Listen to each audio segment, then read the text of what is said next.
साधनों बताया कवि ने, भजन छोटा सा काया रूपी है, बंदे तेरा संसार में नहीं है ठिकाना, एक एक रोज पड़ेगा सबको जाना। अगर कोई भी नहीं है सदनों, आदमी संसार में आता है, एक न एक दिन चला भी जाता है। तो बताया भजन के पहले नंबर में क्या बताया है,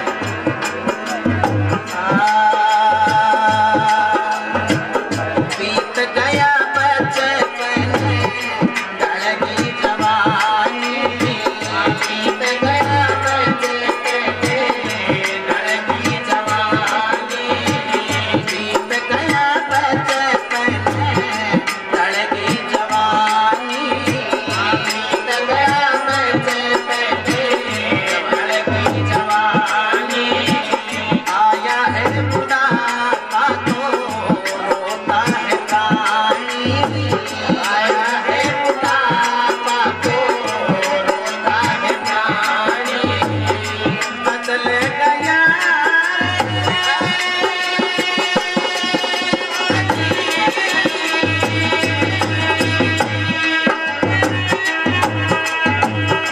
बदल गया सभी और पुराना रे, बंदे तेरा रे नहीं है ठिकाना, बंदे तेरा रे नहीं है ठिकाना।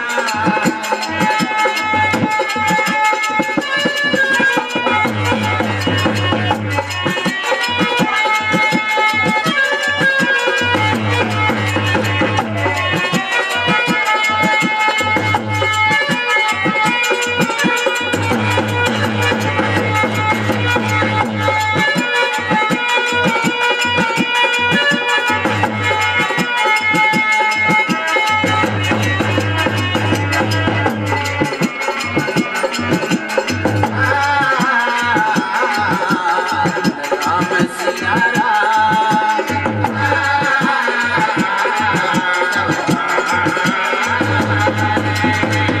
एक एक रोज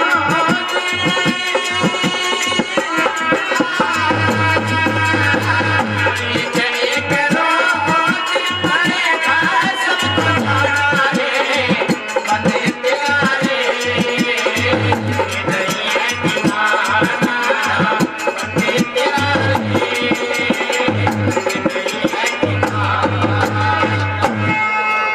सदनों बताया भजन के पहले नंबर में इंसान की तीन अवस्था बताई है। अवस्था होती ही चार, लेकिन एक आखिरी अवस्था की बात नहीं, तीन अवस्था, बचपन जवानी बुढ़ापा। तो बचपन में बच्चे की शक्ल अलग होती है और जवानी के अंदर चेहरा का नूर और भी अलग ही पलट जाता है, और बुढ़ापा के मायने मॉडल का नक्शा ही चेंज हो जाता है। तब बताया है भाई बीत गया बचपन ढलगी जवानी, आया बुढ़ापा तो रोता है प्राणी। पिछली बात याद कर कर के बुढ़ापा में इंसान रोता है कि एक दिन में ऐसा था, ये करता था, ताकत थी शरीर में, तो जवानी की बातों को याद करके इंसान रोता है। बीत गया बचपन ढलगी जवानी, आया बुढ़ापा रोता है प्राणी, बदल गया सब कुछ होके पुराना, बंदे तेरा संसार में नहीं है ठिकाना। लेकिन सदनों ये कोई बड़ी बड़ी बात नहीं है, यानी बच्चे से जवान होता है, जवानी से बुढ़ापा भी आता है, लेकिन सबसे बड़ी बात बताई गई अच्छे कर्म करना। तो भजन में गीता ग्रंथ का सार है। तो बताया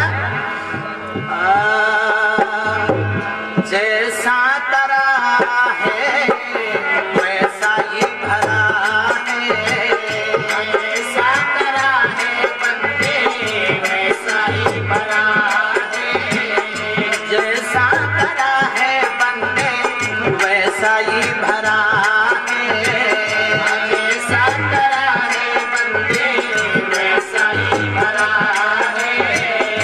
गीता ग्रंथ में ये लेख है भरा है, गीता ग्रंथ में ये लेख है भरा है।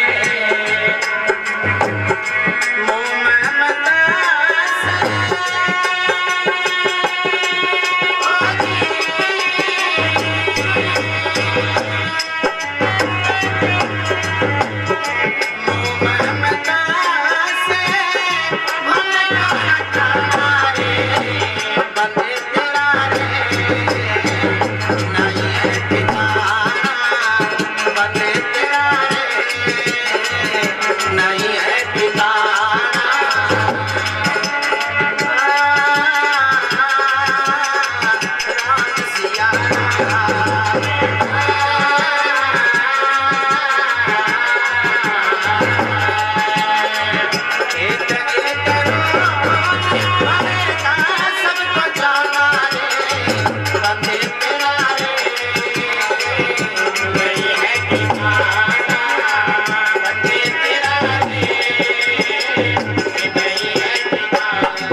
इस प्रकार सदनों बताया, भाई तू जैसा करा है वैसा ही भरा है, और गीता ग्रंथ में ये लेख ही खरा है।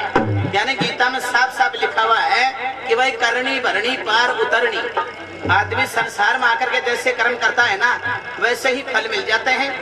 तभी तो बता भाई, जैसा कर्म करेगा वैसा फल देगा भगवान। यह है गीता का ज्ञान। तो मेरे सदनों, जैसा करा है वैसा ही भरा है, और गीता ग्रंथ ने लेख खरा है। मोह ममता से मन को उठाना, बंदे तेरा संसार में नहीं है ठिकाना। लेकिन सर्व इंसान इस बात को नहीं मानता है। आदमी संसार में आकर के भाई मोटर गाड़ी ट्रैक्टर जमीन जायदाद इतना सब कुछ करके मन में फूल जाता है और परमात्मा का नाम को भूल जाता है।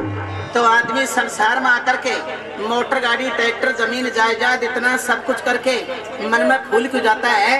मन के अंदर अभिमान हो जाता है। लेकिन बताया कभी ना भजन के नंबर 3 में क्या,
भजन के नंबर 3 बताया है, भाई दुनिया को कहते हो ये सब हमारे, मगर नहीं साथ जाते बंदे महल और चौबारे। भाई खाली आए खाली है जाना। ये जीव संसार में खाली आता है और वैसे ही चला जाता है। लेकिन सदनों बड़ी ध्यान देने वाली बात है क्या, भाई संसार में इंसान आता है ना, तो भगवान के द्वार से जीव पोल करार करके संसार में आता है। ये कौन समय की बात है? ये उस समय की बात है जबकि अपना जीव माँ के गर्भ के अंदर उल्टा झूलता है, सिर नीचे और पैर ऊपर, तो बड़ा दुख भोगता है और भगवान से बार बार प्रार्थना करता है, हे परम पिता परमात्मा दीन बंधु दीनानाथ, मुझे इस माँ के गर्भ से बाहर निकालो, मैं आपकी भक्ति करूंगा। तो उस समय भगवान कहते हैं अपना जीव को, भाई तेरा कोई विश्वास नहीं है। क्यों? क्योंकि इस समय तो तुम माँ के गर्भ के भीतर उल्टा झूल रहा है, दुखी है, परेशान है। इस प्रकार तू झूठ बोल सकता है। अगर तू माँ के गर्भ से बाहर जाकर के मेरा नाम लेगा, मेरी भक्ति करेगा, तो किसी देवता की जामनी दिला दे। कौन कहते हैं? भगवान कहते हैं अपना जीव को। हर इंसान का जीव की बात है, बड़ी ध्यान देने वाली बात है, ना कि गाने वाले का ही जीव की बात है। तो भगवान कहते हैं यदि तू माँ के गर्भ से बाहर जाकर के मेरा नाम लेगा, मेरी भक्ति करेगा, तो किसी देवता की जामनी दिला। तू किसी देवता की जामनी दिलाएगा, मैं तभी तेरे को संसार में इस माँ के गर्भ से बाहर भेजूंगा। तो मेरे सदनों, ये जीव सब देवताओं से प्रार्थना करता है, लेकिन कोई भी देवता जीव की जामनी भगवान को नहीं देता। मगर फिर भी संसार में ये इंसान आता है। वो कैसे? केवल ये जल देवता भगवान से कहते हैं हे परम पिता परमात्मा दीन बंधु दीनानाथ, इस जीव की जामनी मैं देता हूँ। भाई भक्ति चीज खांडे की धारा है, तो ये तो मैं नहीं कह सकता कि इसके मुखार से मैं आपकी भक्ति करवा सकता हूँ, लेकिन फिर भी इस जीव की जामनी मैं देता हूँ, इसके मुखार से मैं आपका नाम जरूर लिवा दूंगा। तो सदनों, ये जल देवता अपने जीव की जामनी देते हैं, तब अपना माँ के गर्भ से जन्म होकर के जीव का संसार में आना होता है। तो वह बताओ ना, वो डेली को वैसे बताया ना डेली का, लेकिन आदमी रोजिना भी नहीं नहावे तो 10 दिन 15 दिन महीना 2 महीना से भी अगर इंसान नहाता है ना, तो नहाते समय मुखार से राम का नाम जरूर निकलता है। और ना तो मेरा ताऊ सर्दी मर तो ले ले, तो या तो है प्रमाण की बात कि भाई नहाते समय हर इंसान के मुखार से, भाई नहाते समय हर इंसान के मुखार से राम का नाम निकलता है। लेकिन मेरे सदनों, संसार में ऐसे ऐसे लोग भी हैं, कैसे ऐसे कि भाई सब नहाने चला जाए, सिर पर पानी की गड्डी पड़े, लेकिन मुखार से राम को नाम को नहीं निकले, आए कर रह जाएगा कहीं कि भाई लेकिन मुखार से भगवान का नाम नहीं निकलता। लेकिन बता रहे इंसान, उस दिन को याद कर, कौन सा दिन जो माँ के गर्भ के अंदर तो उल्टा झूला था, कौल करार करके संसार में आया था। ये जलदेव तो तेरे जीव की जामनी दी थी, लेकिन आज तो संसार में आकर के मन में भूल गया और परमात्मा का नाम को भूल गया। तो भजन के नंबर 3 में एक छोटा सा उदाहरण दिया है सदनों। उदाहरण कैसा? माँ के गर्भ से लेकर के बच्चा, जवानी, बुढ़ापा, आखिरी अंतिम दिन तक। तो बताया कभी इंसान, उस दिन को याद कर, कौन सा दिन?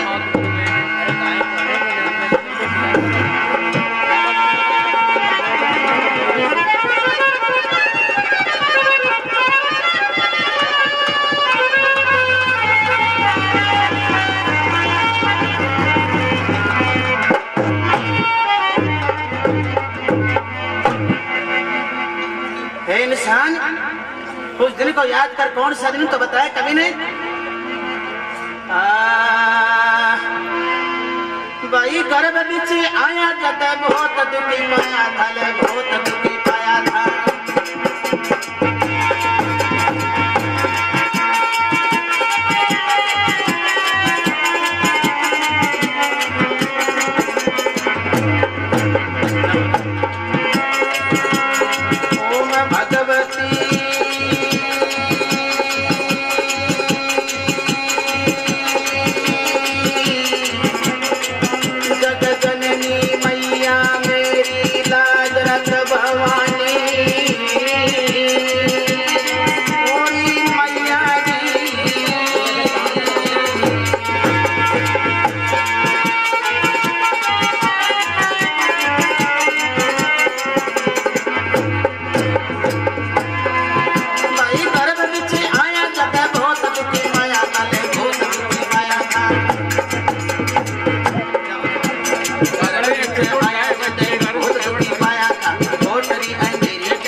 जीव का आवागमन। जीव का आवागमन का मतलब क्या होता है? ये जीव कभी मरता नहीं है, जीव कभी मरता नहीं है। मरता क्या है? ये नाशवान मिट्टी का पुतला, इसको जला देते हैं, हाथ में मिला देते हैं। जीव तो शरीर को बदल लेता है। तो मेरे सिरों बताया कभी सबको ध्यान है कि संसार में अपनाए हैं, एक न एक दिन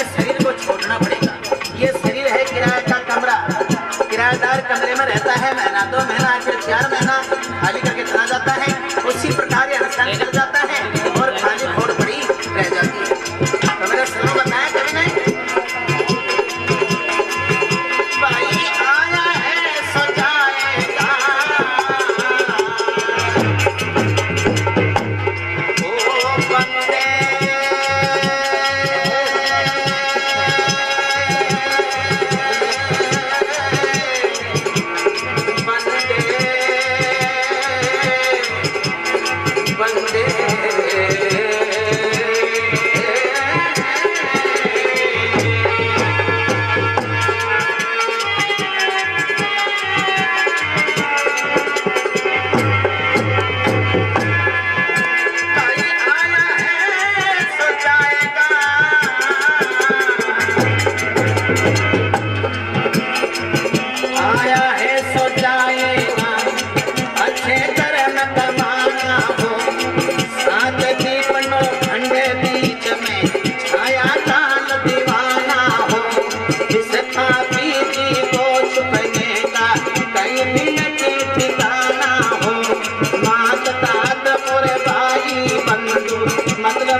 आदमी संसार में आकर के यदि इतने काम नहीं करता है ना, वो पशु के समान होता है। कौन कौन से काम? ना संतों की संगत की नहीं, संत नाम यानी जो शांति धार करके सत्संग में बैठता है उसी को बताया वह ज्ञानी पुरुष है। और साधु का मतलब ये होता है वह सिद्धि साधना करके सिद्धि प्राप्त करता है, वो साधु होता है। बाबा जी का मतलब क्या होता है? बाबा जी यानी